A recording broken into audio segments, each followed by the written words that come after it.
बात बताव हो केकरा से डरेलू या हमरा सिवा के और से मोहब्बत करेलू।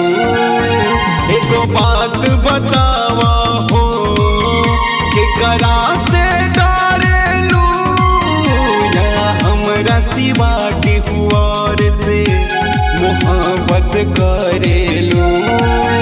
तू बस इतना कह दा जिंदगी से चली जाइब दोबारा लौट के ना मुहावा दिखाइब। सपना मोहब्बत के का हम ही देखिले यारतिया भर हमरा ला तू जागेलू। एगो बात बतावा हो केकरा से डरेलू या हमरा सिवा के और से मोहब्बत करेलू।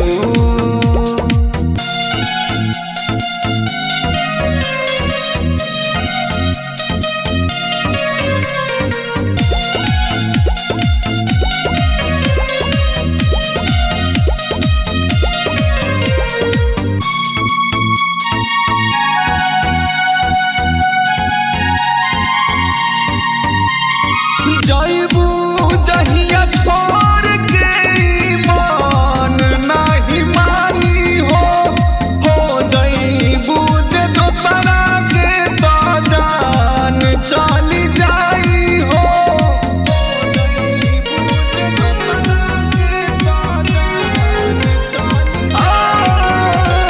जाइबू जहिया छोड़ के ईमान नहीं मानी हो जाइबू जे दोसरा के तो जान चल जाई हो।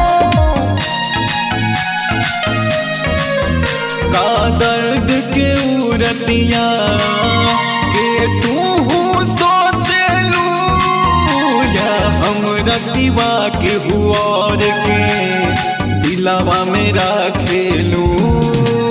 एगो बात बतावा हो केकरा से डरेलू या हमरा सिवा के और से मोहब्बत करेलू। म्यूजिक बाय विकास गौरव।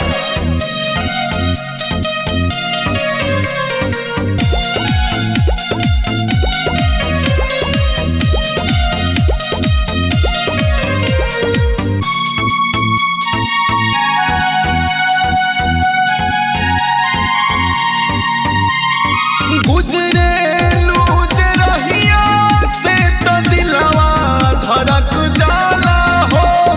आवे जब याद तो हर अखिया फरक जाला हो।